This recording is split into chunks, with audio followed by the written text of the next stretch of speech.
Bienvenido y forma parte de nuestro crecimiento. Suscríbete y ayúdanos a llegar a 500 suscriptores. ¿Qué episodio te gustaría ver en el próximo capítulo? Comenta. El verano de 1942 ardía sobre las estepas rusas, un calor implacable que cocinaba la tierra y el aire. Para la Wehrmacht, el ejército nazi, ese calor no era solo una carga, era el aliento de un infierno que se abriría para sus enemigos. La máquina de guerra favorita de Hitler avanzaba, imparable, tragando kilómetros de suelo soviético cada día, su vanguardia de acero y fuego cada vez más cerca de un nombre que resonaba en las órdenes de los generales y en los sueños de gloria del Führer, Stalingrado. Era más que una ciudad a orillas del río Volga, era un símbolo vital. La puerta de entrada a los ricos campos petrolíferos del Cáucaso, la arteria fluvial que conectaba el corazón de la Unión Soviética, y un centro industrial palpitante, capaz de forjar las armas de la resistencia. Y, lo más provocador, llevaba el nombre del líder enemigo Joseph Stalin. Conquistarla sería un golpe devastador, una humillación que, creían los alemanes, rompería el espíritu soviético de una vez por todas. La confianza alemana era un muro de acero, forjada en victorias sucesivas que se extendían por toda Europa. París había caído, Varsovia se había arrodillado, ahora Moscú temblaba y Stalingrado sería el próximo trofeo a levantar sobre las ruinas de una nación. Los motores de los Panzers rugían como fieras mecánicas sedientas, levantando nubes de polvo que teñían el horizonte de un naranja opresivo, casi apocalíptico. El olor metálico de diésel, pólvora vieja y sudor ácido flotaba en el aire, mezclado con el aroma acre de la tierra removida y el presagio de sangre. Miles de botas golpeaban al unísono, un ritmo macabro que anunciaba la llegada de una tormenta de hierro y fuego, una blitzkrieg que parecía destinada a no encontrar barreras. Con cada paso, la sensación de poder se solidificaba. El plan era simple, brutalmente eficaz. Aplastar la resistencia soviética, cercar la ciudad y barrerla del mapa, sin dejar rastros de oposición. El Sexto Ejército, bajo el mando del general Friedrich Paulus, era la punta de lanza de esta ofensiva colosal. Hombres endurecidos por años de combate, victoriosos en cada campaña, creían en su superioridad racial y militar, en la invencibilidad de su táctica de guerra relámpago. Habían visto a la Unión Soviética retroceder, sangrar, y ahora imaginaban, estaba al borde del colapso final. Las órdenes de Hitler eran claras, inequívocas, brutales. No habría retirada, no habría rendición. Stalingrado debía ser tomada, costara lo que costase en hombres y material. Esta determinación, esta fe ciega en la victoria, era la llama que alimentaba el avance, una antorcha que iluminaba el camino hacia lo que ellos creían que era la gloria. Los cielos de Stalingrado, antaño de un azul sereno y prometedor, comenzaron a ser rasgados por el zumbido amenazante de los bombarderos Stuka. El sonido de sus motores, un lamento agudo y mortal, presagiaba la destrucción masiva.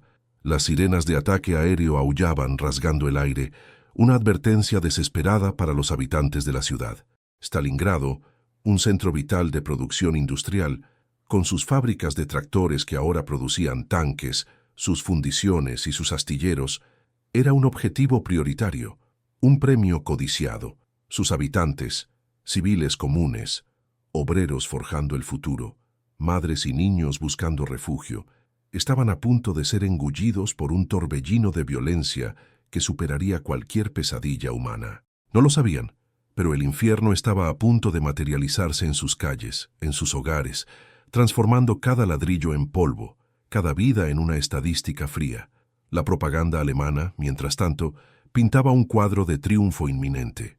En las radios, la voz gutural de Goebbels prometía la rápida caída de la fortaleza bolchevique, la aniquilación total del enemigo. En los periódicos, titulares glorificaban el avance implacable, minimizando cualquier resistencia, prometiendo un futuro de dominio.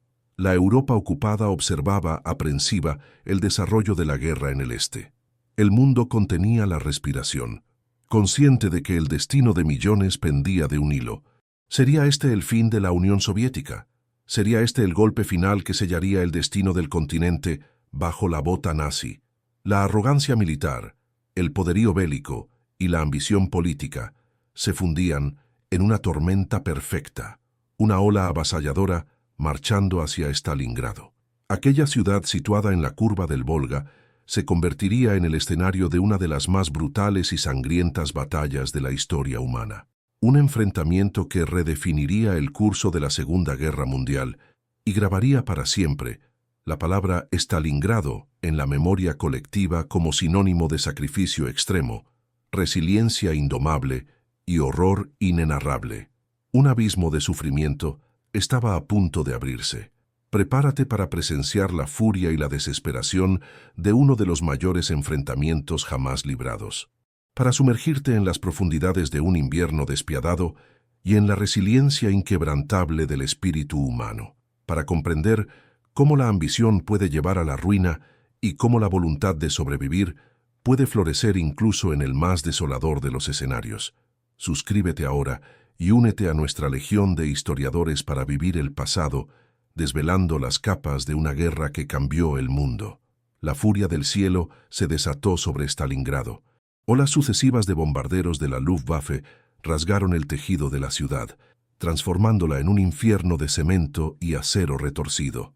En solo unos días, más de 40.000 civiles perdieron la vida bajo la lluvia de fuego, sus casas, sus sueños, pulverizados en polvo y cenizas.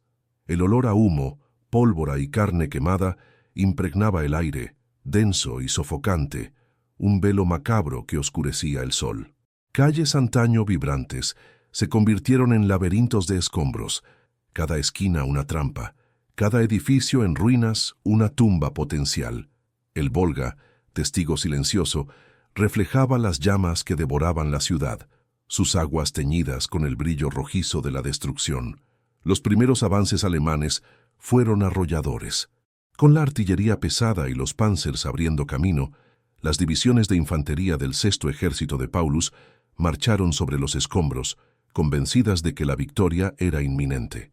La resistencia inicial, desorganizada y superada, parecía confirmar la propaganda nazi. Los soviéticos estaban en colapso. Soldados alemanes, sus uniformes grises empolvados, pero sus rostros confiados, avanzaban por avenidas destruidas, sus ametralladoras MG-42 disparando. 200 tiros por minuto. Una sinfonía de muerte que parecía no tener fin. El eco de sus gritos de victoria, mezclado con el sonido de los disparos, llenaba el aire pesado. Creían que, en cuestión de días, Stalingrado sería solo otra ciudad conquistada, otro hito en su marcha triunfal hacia el este. Pero Stalingrado no sería como las otras, no sería una victoria rápida, ni una rendición fácil. En medio del caos y el humo, una nueva forma de resistencia comenzó a emerger, alimentada por la desesperación y por órdenes implacables de Moscú.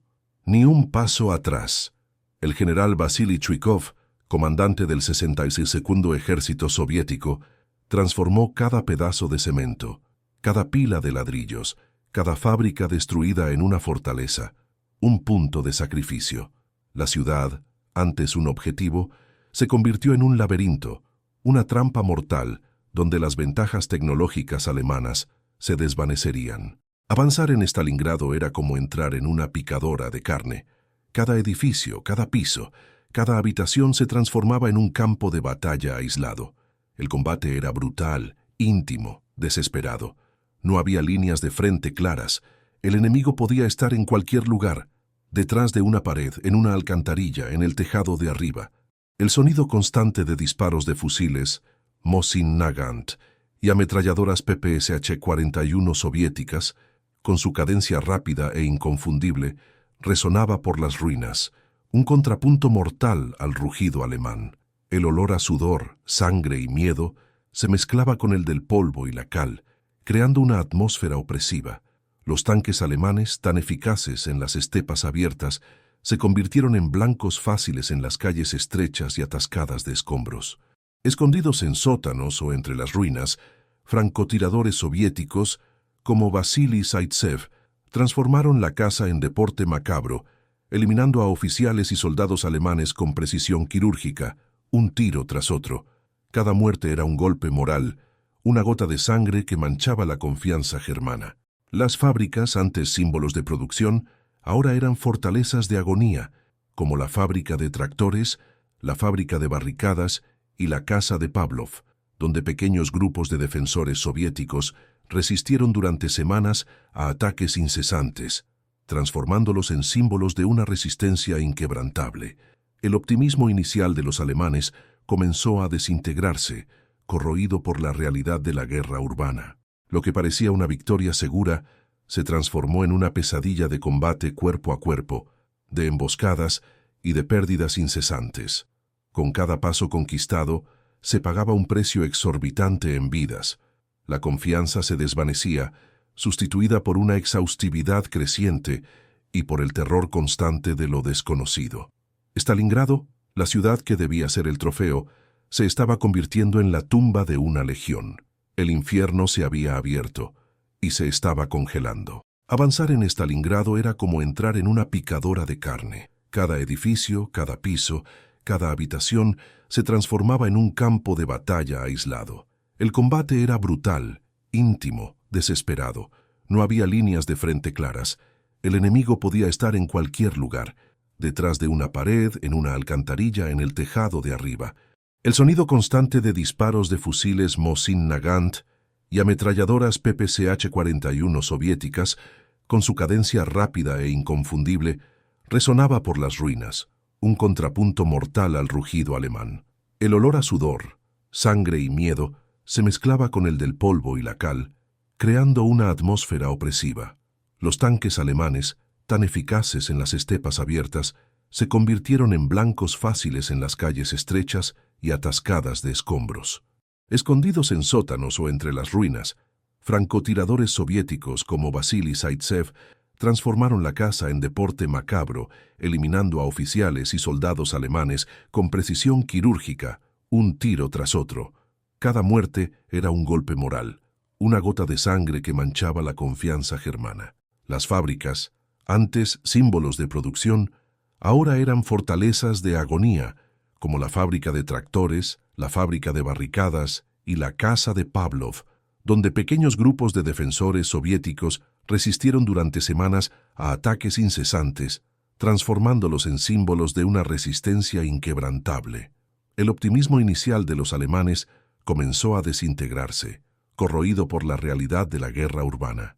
Lo que parecía una victoria segura se transformó en una pesadilla de combate cuerpo a cuerpo, de emboscadas y de pérdidas incesantes. Con cada paso conquistado se pagaba un precio exorbitante en vidas. La confianza se desvanecía, sustituida por una exhaustividad creciente y por el terror constante de lo desconocido. Stalingrado, la ciudad que debía ser el trofeo, se estaba convirtiendo en la tumba de una legión. El infierno se había abierto y se estaba congelando. Stalingrado se volvió el escenario de una Rattenkrieg, la guerra de ratas, donde cada alcantarilla, cada boca de metro, cada pila de escombros era un campo de batalla. No había cuarteles, no había tregua. La lucha era por cada metro cuadrado, por cada pared, por cada ladrillo. Soldados de ambos lados cubiertos de polvo y sangre luchaban con bayonetas, cuchillos, palas, con sus propias manos. El olor a descomposición, de cuerpos no recogidos bajo los escombros, se mezclaba con el olor acre de sangre fresca y el humo constante de los incendios. Los ojos, rojos por la falta de sueño y el hollín, reflejaban el horror de una guerra que deshumanizaba todo. Para los soviéticos la orden era clara: defender Stalingrado hasta el último hombre. Mujeres, ancianos, niños, todos eran arrastrados a la batalla, cavando trincheras, construyendo barricadas, fabricando armas. Las mujeres civiles, a menudo olvidadas por la historia oficial, desempeñaban papeles cruciales, desde enfermeras que se arrastraban bajo el fuego enemigo para rescatar heridos, hasta francotiradoras de élite que se unían a la lucha, sus rostros endurecidos por la determinación. Sus miradas fijas y sin pestañear traducían la furia de quien defendía no solo una ciudad, sino la propia existencia de su nación. El hambre y la sed eran compañeras constantes. Los suministros llegaban precariamente a través del Volga, bajo el fuego incesante de la artillería alemana. Mientras tanto, la confianza alemana se desvanecía con cada hombre perdido. Los soldados, exhaustos y desmoralizados, comenzaban a cuestionar la promesa de victoria rápida. El invierno, el general invierno, que había derrotado a Napoleón siglos antes, comenzaba a dar sus primeras señales. El verano abrasador dio paso a un otoño húmedo y luego a un frío cortante, que penetraba los huesos y corroía la moral. La nieve comenzó a caer, fina al principio, luego en densos copos, cubriendo los escombros, los cuerpos y las esperanzas. El rugido de los Panzers, antes tan imponente, ahora parecía ahogado por el aullido del viento y el crujido de la escarcha. Las trincheras improvisadas, los sótanos húmedos, los agujeros en las paredes de edificios en ruinas se convirtieron en el hogar de los soldados, un refugio precario contra el frío y la muerte. Las raciones disminuían, el combustible para calefacción era escaso. Congelación, disentería, enfermedades se propagaban rápidamente, cegando vidas tan implacablemente como las balas soviéticas. El terror no venía solo del enemigo visible, sino del enemigo invisible, el frío que se infiltraba en cada fibra, que petrificaba los miembros y robaba la esperanza.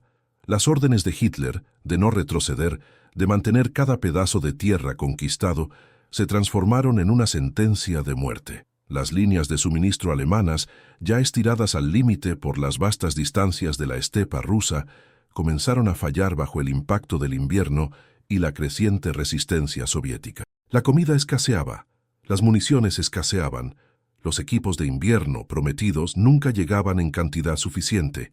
El sueño de gloria se transformaba en una lucha diaria por la supervivencia, en un infierno blanco donde cada bocanada de aire era una puñalada helada. El núcleo del conflicto ya no era solo el combate entre hombres, era una batalla contra la propia naturaleza, contra el hambre, contra la desesperación creciente que comenzaba a corroer el espíritu de la Wehrmacht. Stalingrado se convertía inequívocamente en el cementerio de una ambición. Mientras los soldados alemanes se aferraban a cada pedazo de ruina, luchando contra el frío y el hambre que los consumían por dentro, una tormenta aún mayor se formaba en las estepas heladas. Lejos de los escombros humeantes de Stalingrado, los generales soviéticos, Zhukov y Vasilevsky, tejían una red mortal, un plan audaz y secreto, la Operación Urano. No sería un ataque frontal contra la ciudad, sino un golpe quirúrgico en los vulnerables flancos alemanes, defendidos por tropas rumanas e italianas, menos equipadas y con moral más frágil. Era el movimiento de un depredador, silencioso e implacable, preparándose para cerrar sus mandíbulas. El 19 de noviembre de 1942, el infierno congelado de Stalingrado adquirió una nueva dimensión. Bajo un cielo gris y cargado de nieve, las fuerzas soviéticas lanzaron su ataque aplastante. Miles de cañones rugieron al unísono, una barrera de artillería que transformó el paisaje en un mar de explosiones y tierra removida. Las divisiones de tanques soviéticos, T-34 robustos y adaptados al invierno, avanzaron como olas de acero, rompiendo las líneas enemigas con una furia brutal e inesperada.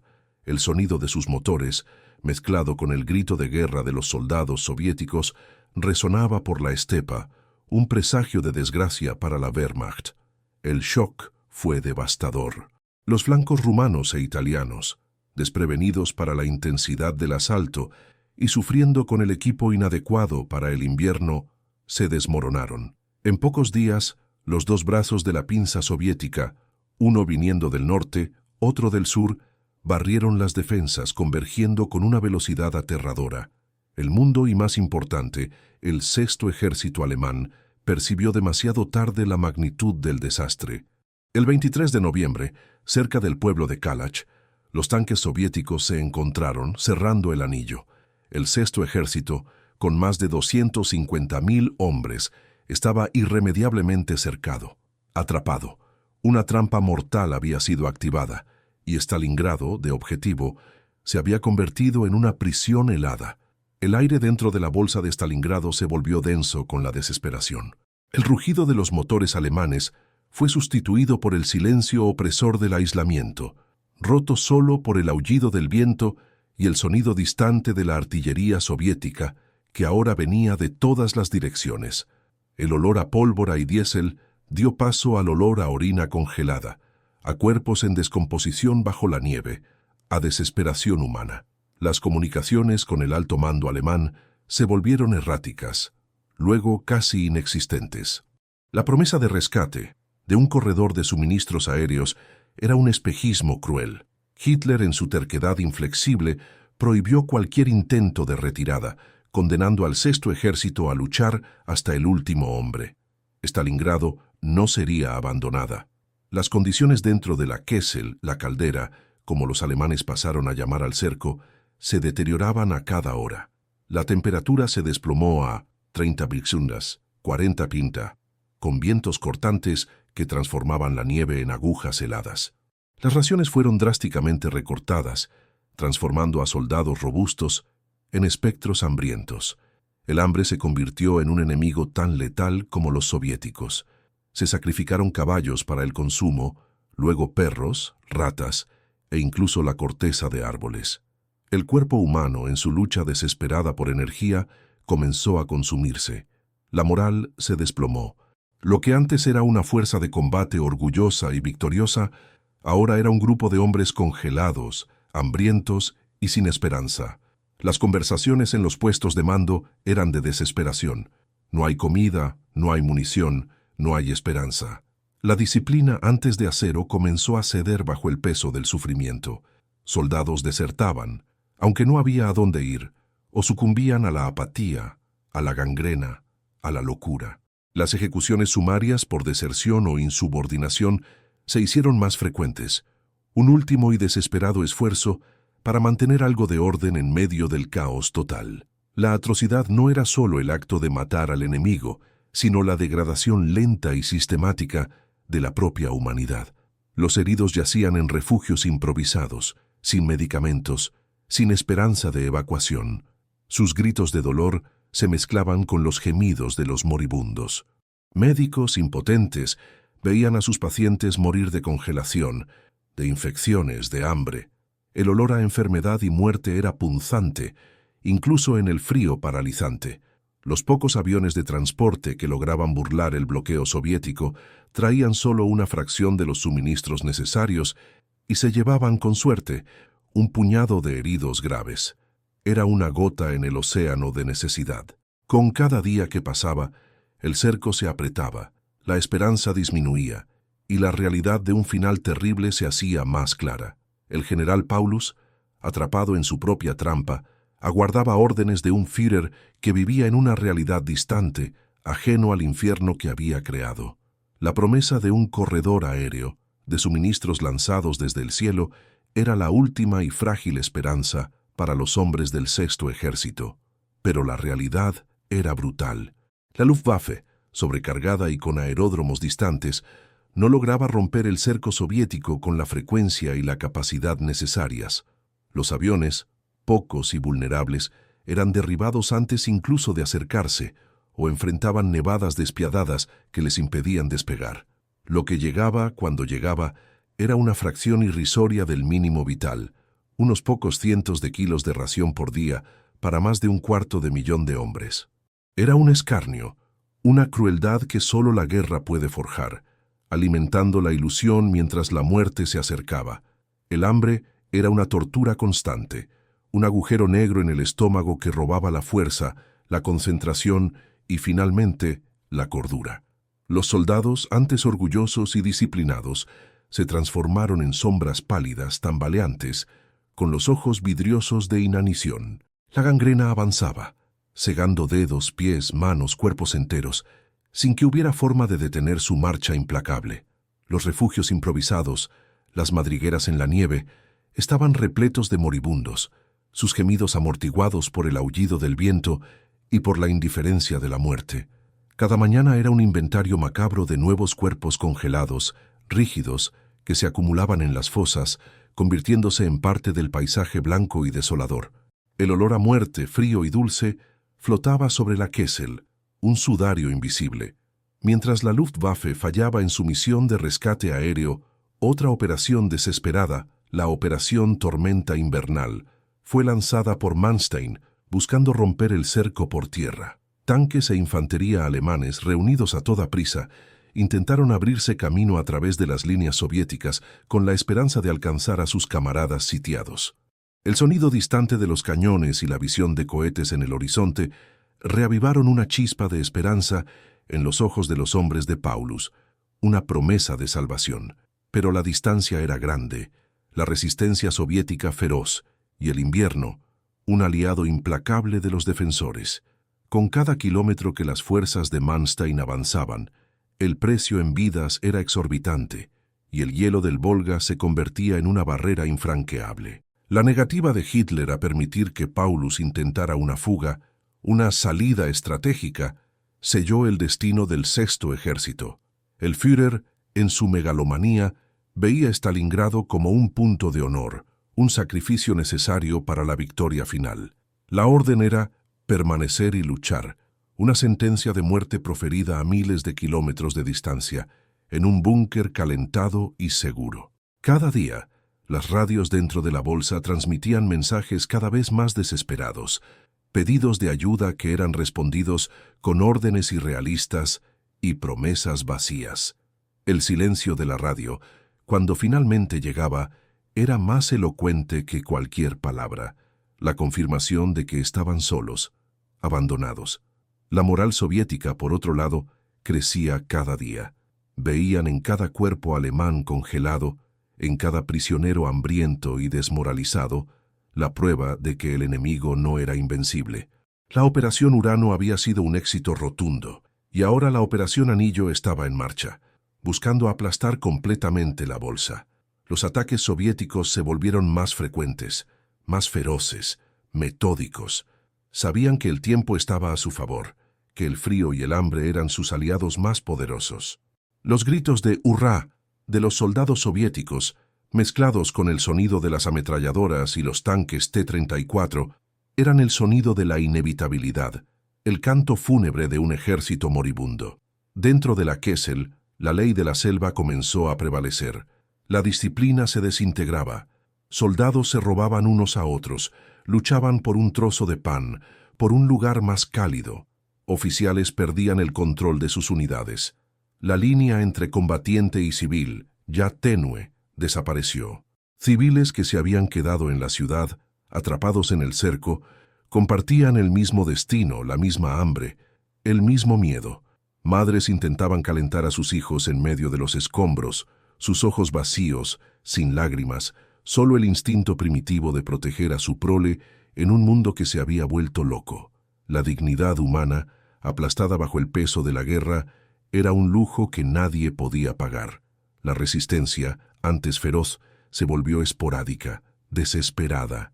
Pequeños grupos de alemanes luchaban hasta el último cartucho, no por esperanza de victoria, sino por un resquicio de honor, por un último acto de desafío contra el destino cruel.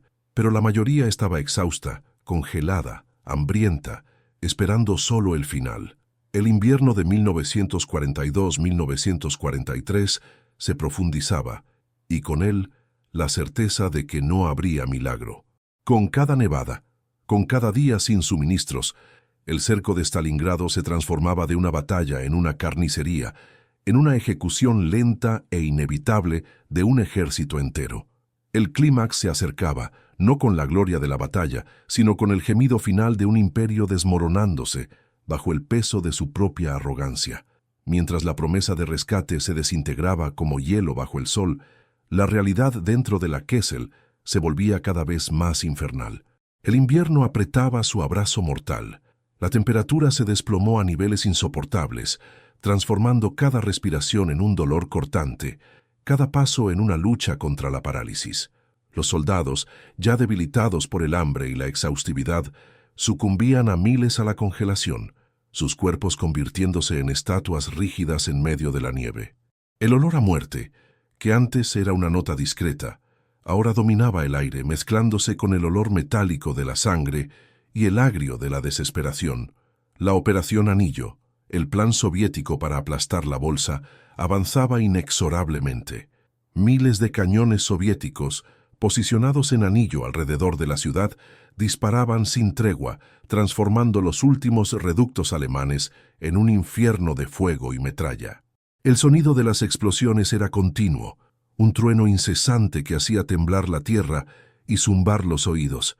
Los pocos refugios restantes eran demolidos, uno por uno, obligando a los soldados alemanes a luchar en espacios abiertos, expuestos al frío y al fuego enemigo.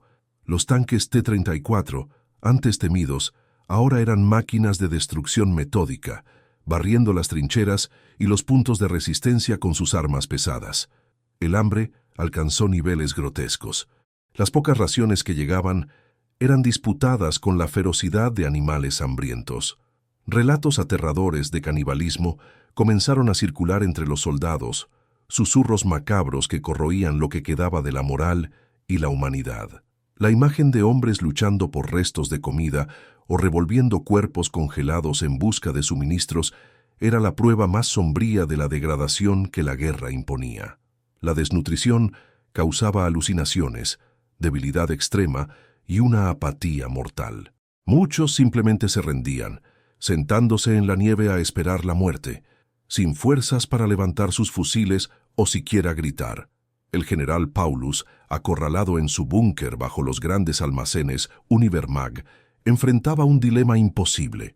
Sus mensajes para el Führer eran cada vez más desesperados, detallando la aniquilación inminente de su ejército. La situación es insostenible. El ejército se está desintegrando. Necesitamos permiso para capitular. Pero la respuesta de Hitler era siempre la misma, fría e inflexible. Luchar hasta el último hombre. Stalingrado no será entregada.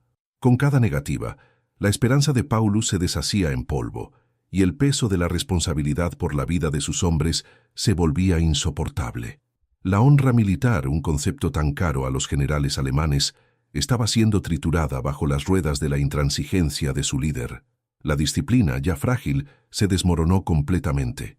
Órdenes eran ignoradas. Oficiales eran desafiados. La jerarquía se disolvía en un caos de desesperación. Algunos soldados intentaban huir, arrastrándose por la nieve, solo para ser abatidos por los soviéticos o sucumbir al frío.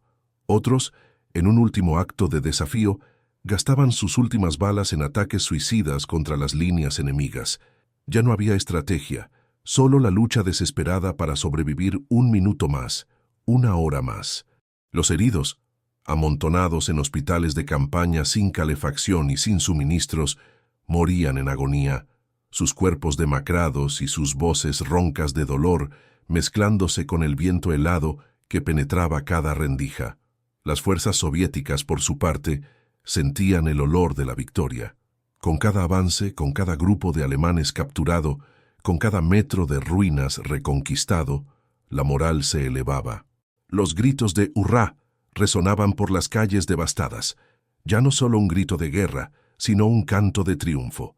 Sabían que la máquina de guerra alemana, que parecía invencible, estaba finalmente siendo quebrada en las calles y escombros de Stalingrado. La venganza por los años de invasión y brutalidad estaba siendo servida, helada como el invierno ruso, y cada día el cerco se apretaba, las bolsas de resistencia disminuían y el final se volvía una certeza inevitable. El clímax no sería una carga gloriosa, sino un lamento final, un suspiro de exhaustividad en medio del horror.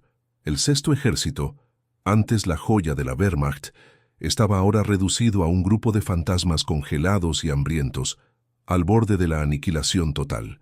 La ciudad que debería ser un trofeo se convirtió en una tumba, y el sueño de una victoria rápida en el este se transformó en una pesadilla sin fin, un capítulo sombrío en la historia de la guerra, marcado por la brutalidad del cerco y la terquedad fatal de un líder ciego.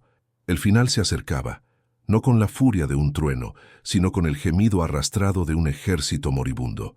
Enero de 1943 trajo consigo no la esperanza, sino la certeza de la aniquilación. Las fuerzas soviéticas, en su Operación Anillo, apretaban el lazo con una crueldad calculada. Los últimos aeródromos alemanes dentro de la bolsa, Pitomnik y Gumrak, cayeron uno tras otro, eliminando cualquier posibilidad remota de evacuación o reabastecimiento. El silencio de los cielos, antes lleno del sonido esporádico de aviones de transporte, se convirtió en un eco de desesperación, un recordatorio constante de que estaban solos. Los combates se transformaron en una agonía prolongada. Cada calle, cada sótano, cada montón de escombros era disputado con una ferocidad primaria. Ya no había líneas de frente claras. La batalla era un mosaico caótico de pequeños bolsillos de resistencia, aislados y condenados. Soldados alemanes, con sus uniformes rasgados y sus cuerpos demacrados, luchaban con bayonetas y culatas de fusil cuando se acababa la munición. El olor a carne quemada, a pólvora y a heces humanas se mezclaba en el aire helado, una sinfonía nauseabunda de la muerte. Los gritos de dolor de los heridos, que ya no podían ser socorridos, eran amortiguados por el rugido de los tanques soviéticos y el fuego incesante de las katyushas, los órganos de Stalin, que arrojaban una lluvia de misiles sobre los últimos reductos. La decisión de Hitler de ascender a Paulus a mariscal de campo el 30 de enero fue un sarcasmo cruel. Era un recordatorio de que ningún mariscal alemán jamás se había rendido. El mensaje era claro: luchar hasta la muerte o cometer suicidio. Pero Paulus, un hombre desgarrado entre la lealtad y la responsabilidad por sus hombres, se negó a sacrificarse en un acto fútil. Sabía que la resistencia era inútil, que cada vida sacrificada ahora era solo un desperdicio. Sus oficiales, muchos de ellos también en estado de colapso físico y mental, aguardaban la orden final, la palabra que liberaría a sus hombres de aquel infierno. En el corazón de la ciudad, los grandes almacenes Univermag, transformados en cuartel general del Sexto Ejército, eran un laberinto de pasillos oscuros, iluminados por velas parpadeantes. Allí, Paulus y su equipo recibían los últimos informes. No hay más munición. Los hombres ya no pueden sostener las armas. El hambre es insoportable. Las voces, antes firmes, estaban ahora roncas de cansancio y desesperación. El sonido de los combates se acercaba, cada vez más audible, cada explosión un golpe a lo que quedaba de la esperanza. El general Rokossovski, comandante de las fuerzas soviéticas, había enviado ultimátums de rendición, garantizando un trato humano a los prisioneros, pero Hitler había prohibido cualquier negociación. La resistencia final fue fragmentada. El Sexto Ejército se dividió en dos bolsas, la sur, bajo el mando directo de Paulus, y la norte, bajo el mando del general Strecker. Los intentos de contraataque eran meros espasmos de un cuerpo moribundo, fácilmente aplastados por la superioridad numérica y de armamento soviética. Las tropas rumanas e italianas que habían defendido los flancos ya habían sido aniquiladas o capturadas en masa, sus unidades desintegradas bajo la ola soviética. Ahora eran los alemanes los que enfrentaban el mismo destino, la misma trampa mortal. El 31 de enero de 1943, lo impensable sucedió. Paulus, el recién ascendido mariscal de campo, envió un mensaje a Rokossovski. No era una capitulación formal del ejército entero, sino una aceptación de las condiciones de rendición para sus propias fuerzas en la Bolsa Sur. Los últimos soldados en el Univermag, muchos de ellos heridos y congelados, depusieron sus armas. El silencio que siguió al último disparo fue ensordecedor, un alivio terrible después de meses de infierno. El olor a pólvora y muerte dio paso a un aire de exhaustividad e incertidumbre. Pero la batalla no había terminado para todos. En la Bolsa Norte, el general Strecker y sus hombres, aún esperando órdenes, continuaron luchando durante 2 días más. Atrapados en un área aún más desolada, sin comunicación y sin esperanza, enfrentaron la misma aniquilación lenta. Sus últimos momentos fueron de combate desesperado, hasta que la munición se agotó y el frío y el hambre hicieron el resto. La rendición final, el 2 de febrero, marcó el fin completo de la batalla de Stalingrado. La ciudad, que había sido el escenario de una de las mayores carnicerías de la historia, estaba finalmente en silencio. Un silencio que cargaba el peso de cientos de miles de vidas perdidas, de un imperio herido y de un mundo que jamás olvidaría el infierno congelado del Volga. El silencio que se abatió sobre Stalingrado el 2 de febrero de 1943 no era el silencio de la paz, sino el silencio pesado de la exhaustividad, de la muerte y de la devastación. La ciudad, antes vibrante, era ahora un cementerio de cemento y acero, un monumento retorcido a la locura de la guerra. Bajo la nieve sucia y el cielo gris, las ruinas humeaban, exhalando el olor acre de pólvora, sangre seca y desesperación. Para los pocos civiles que habían sobrevivido al infierno, emergiendo de sótanos oscuros y refugios improvisados, la visión era de un mundo irreconocible, un paisaje lunar de destrucción. Sus ojos, vacíos y sin lágrimas, atestiguaban la magnitud de una tragedia que jamás sería borrada de sus memorias. Para los más de 90.000 soldados alemanes que depusieron sus armas, el fin de la batalla no significó el fin del sufrimiento, sino el inicio de un nuevo infierno.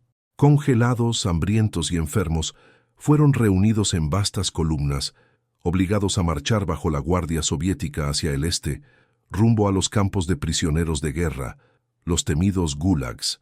El invierno ruso, que había sido su verdugo en la batalla, continuó segando vidas en la marcha de la muerte. Muchos caían exhaustos en la nieve, incapaces de proseguir, y eran dejados atrás, sus cuerpos rápidamente engullidos por el sudario blanco. La promesa de trato humano, hecha en los ultimátums de rendición, a menudo se perdía en la vastedad helada de la Unión Soviética. La humillación fue profunda. Aquellos que antes marcharon con arrogancia y confianza por Europa, ahora eran sombras tambaleantes, despojadas de dignidad, con sus uniformes hechos jirones.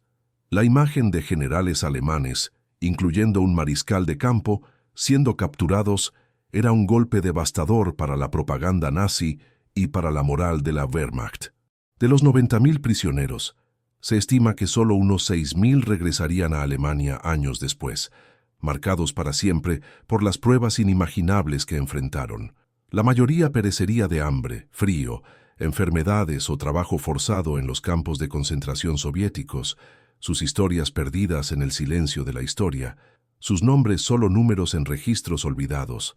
Stalingrado no fue solo una derrota táctica, fue un cataclismo estratégico y psicológico para la Alemania nazi. La pérdida del Sexto Ejército, una de las unidades de élite de la Wehrmacht, fue un golpe del que el Tercer Reich jamás se recuperaría. La máquina de guerra alemana, que parecía invencible, había sido rota. El mito de la superioridad aria y de la Blitzkrieg imparable fue destrozado en las calles heladas del Volga. La iniciativa en el este pasó definitivamente a manos soviéticas y el curso de la Segunda Guerra Mundial fue alterado para siempre. La victoria en Stalingrado infundió una nueva ola de confianza y determinación en los corazones soviéticos, encendiendo la llama de la venganza y la reconquista. La resiliencia humana, probada al límite en ambos lados, emergió como un testimonio de la capacidad de soportar lo insoportable. Los defensores de Stalingrado, civiles y soldados, habían transformado cada edificio en una fortaleza, cada ruina en un bastión, luchando por cada metro de tierra con una ferocidad desesperada. La imagen de la enfermera que cuidaba a los heridos bajo fuego cruzado, de la mujer que cocinaba para los soldados en sótanos bombardeados, del niño que entregaba mensajes entre las líneas, son ecos de un coraje silencioso que desafió la aniquilación. No luchaban por ideologías, sino por sus casas, sus familias, su propia existencia. Las cicatrices de la batalla, sin embargo, fueron profundas y duraderas. El paisaje de Stalingrado, transformado en un desierto de escombros, tardaría años en ser reconstruido. Las familias desgarradas, los niños huérfanos, los soldados con miembros amputados y mentes traumatizadas, cargarían el peso de la guerra de por vida. El sonido de las explosiones, el olor a muerte, la visión de los horrores, quedaron grabados en las almas de los supervivientes, una herida abierta que jamás cicatrizaría completamente. La ciudad renacería de las cenizas, pero la memoria del infierno congelado permanecería como una advertencia sombría, una lección grabada a fuego en la historia de la humanidad. La arrogancia militar de Hitler, su negativa a aceptar la realidad en el campo de batalla, fue la sentencia de muerte para el Sexto Ejército. La obstinación en mantener Stalingrado a toda costa, incluso ante la aniquilación inminente, reveló la ceguera de un líder que se veía por encima de la estrategia y de la humanidad. La lección era clara. La guerra, cuando es alimentada por la megalomanía y el desprecio por la vida, devora a sus propios hijos, transformando victorias imaginarias en catástrofes reales. Stalingrado se convirtió en un símbolo de esta verdad brutal, un epitafio para la ambición desmedida y un grito silencioso contra la devastación que provoca. Stalingrado, que un día fue un nombre de orgullo, se convirtió en un sinónimo de sacrificio. La ciudad, rebautizada como Volgogrado, se levantó nuevamente de las cenizas, un testimonio monumental de la voluntad indomable de su pueblo. Hoy, el imponente complejo memorial Mamayev-Kurgan domina el paisaje. Su estatua, la Madre Patria llama, irguiéndose contra el cielo, un grito silencioso y eterno en memoria de los caídos. Cada ladrillo reconstruido, cada calle pavimentada, cada niño que juega en sus parques, lleva el eco de millones de vidas, un recordatorio vívido del infierno congelado que allí se libró. Se han escrito libros, se han hecho películas, pero la verdadera historia está grabada en las cicatrices de la tierra y en el alma de los supervivientes. Una narrativa que trasciende generaciones. Los ecos de los disparos y el olor a pólvora pueden haberse disipado, pero las lecciones de Stalingrado permanecen tan crudas y urgentes como el invierno ruso. La arrogancia militar, la ceguera de líderes que sacrifican a sus hombres en altares de megalomanía, la deshumanización del enemigo, todos estos elementos chocaron violentamente en las orillas del Volga. Pero también emergió la resiliencia inquebrantable del espíritu humano, la valentía de civiles y soldados que ante lo impensable encontraron fuerzas para resistir, para proteger lo que era suyo, para negarle la victoria al opresor. La batalla de Stalingrado no fue solo un enfrentamiento de ejércitos, fue un choque de voluntades, un espejo de la capacidad humana para la gloria y para la depravación. Para los supervivientes alemanes, el destino fue la marcha de la muerte hacia los gulags soviéticos, donde la mayoría perecería. Soldados heridos y civiles traumatizados cargarían las cicatrices de la batalla para siempre. Stalingrado, reducida a escombros, se convirtió en un símbolo de la brutalidad de la guerra. Las lecciones aprendidas fueron duras, los peligros de la arrogancia militar, la fuerza inquebrantable de la resiliencia humana y el costo devastador de decisiones estratégicas equivocadas. La batalla marcó el punto de inflexión de la Segunda Guerra Mundial, el inicio del fin para la máquina de guerra nazi. Memoriales, libros y películas intentan capturar la magnitud del evento, pero las cicatrices permanecen en la tierra y en el alma del pueblo, un recordatorio eterno de lo que sucedió. Stalingrado no fue solo una batalla, fue un testamento a la capacidad humana de resistir al infierno, un símbolo de brutalidad, coraje y resiliencia. Cada ruina es un grito contra la guerra, cada historia de supervivencia es una oda a la vida, y la sangre en la nieve es un recordatorio eterno del sacrificio. Dale a me gusta, comparte y suscríbete para más historias épicas de la historia. ¿Qué batalla quieres ver a continuación? Deja tu comentario y únete a nuestro viaje por el pasado.